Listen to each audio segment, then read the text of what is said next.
My name is Natalie Carter, and the moment I realized I didn't matter in my own family didn't come during a fight or some dramatic argument. It happened during applause.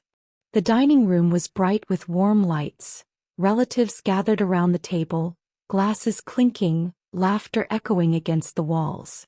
My parents were clapping proudly, louder than anyone else in the room. But none of it was for me.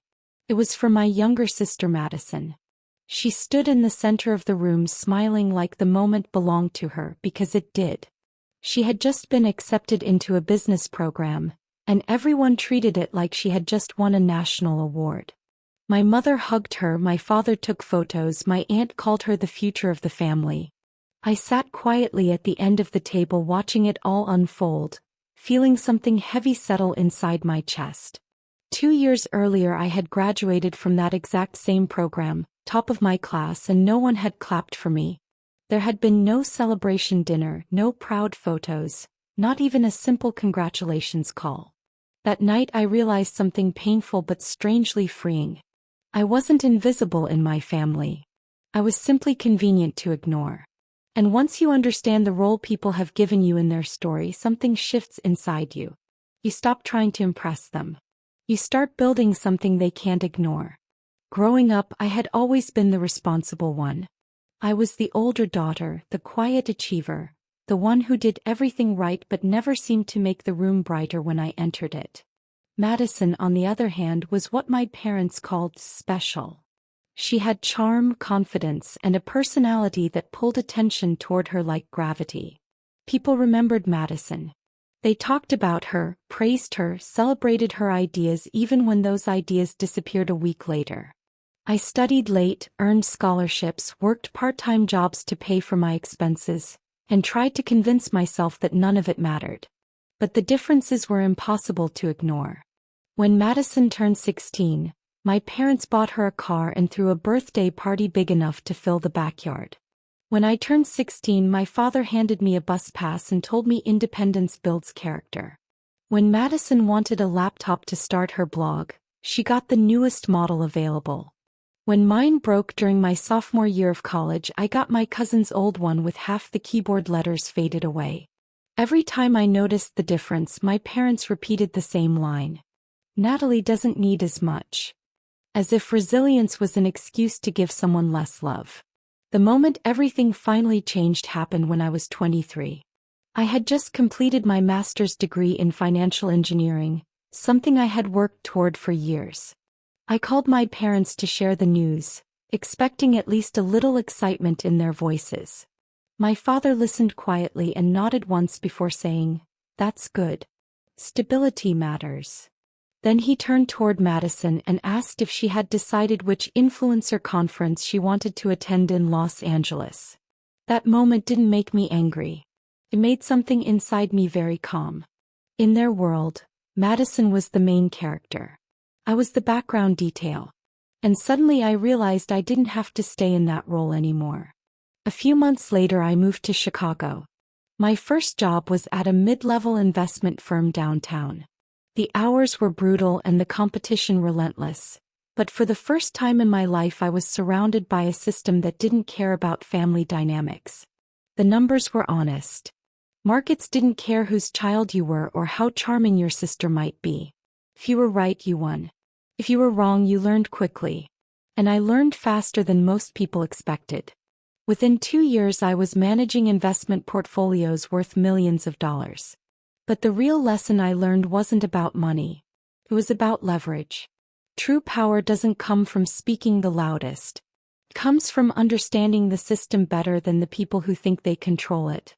That lesson became important when I started noticing something unusual about my parents' business back home. They owned a small chain of retail stores, nothing glamorous but stable enough to support the family for years. Recently Madison had been given control over the company's brand strategy, something my parents talked about proudly during one of our occasional phone calls. According to them, she was transforming the business into something modern and exciting. But when I started looking deeper into the company's financial records, the numbers told a completely different story. Marketing budgets were exploding, online competition was draining sales, and the company had taken on a dangerous amount of debt to keep things running. My parents never mentioned any of this to me, but they didn't need to.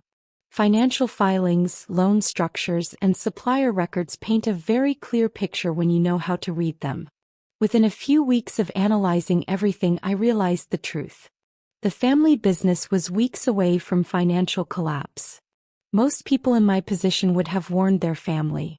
I didn't. Because warning someone who never respected your voice doesn't suddenly make them listen. It just gives them a temporary reason to thank you before returning to the same behavior. Said I waited. Banks began tightening their credit lines. Suppliers demanded faster payments. Madison continued posting glamorous photos online about entrepreneurship and personal branding. Then the inevitable happened. The company defaulted on its primary loan. When businesses fail to pay their loans, banks usually sell the debt to investors willing to take the risk. Investors who understand leverage. Through an investment group I had quietly partnered with, we purchased the company's debt within 3 weeks. Legally, completely without attracting attention. My parents still believed they owned their business. But technically they now owed it to me. The truth finally surfaced during Madison's big relaunch party. She had organized a flashy event filled with influencers, bloggers, and even a few local reporters. The entire night was supposed to celebrate the company entering a bold new chapter. I wasn't invited, but I walked in anyway. When Madison saw me, she blinked in surprise and asked what I was doing there. My father frowned slightly and said the event wasn't really related to my field. I calmly placed a folder on the table between them.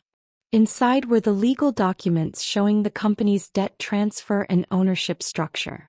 My parents read the papers slowly while Madison laughed nervously and insisted there must be some kind of mistake. I shook my head gently and explained the situation in simple terms. The company had defaulted on its loan. The bank sold the debt. My firm purchased it, which meant the future of the business now depended on me. The room went silent. My father stared at the papers like they were written in another language.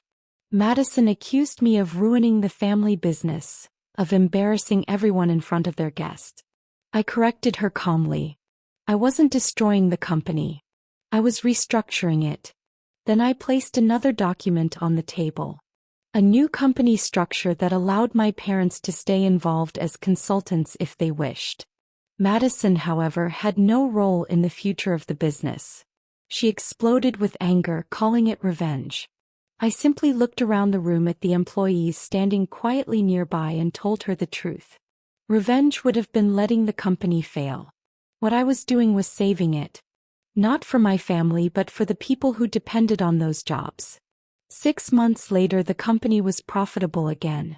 We modernized operations, closed failing locations, expanded online, and hired experienced professionals to run the departments properly. Madison moved to California claiming she needed a fresh start. My parents rarely talk about what happened anymore, but sometimes during board meetings my father looks at me differently. Not with dismissal, not with quiet disappointment. With respect. People think revenge is loud and destructive. But real revenge is much quieter than that. Real revenge is walking into a room where you were once ignored and realizing you now control the future everyone else is waiting for. Success doesn't always arrive with applause. Power doesn't always make noise. And the most satisfying moment isn't when they apologize. It's when they finally understand exactly who you became while they weren't paying attention.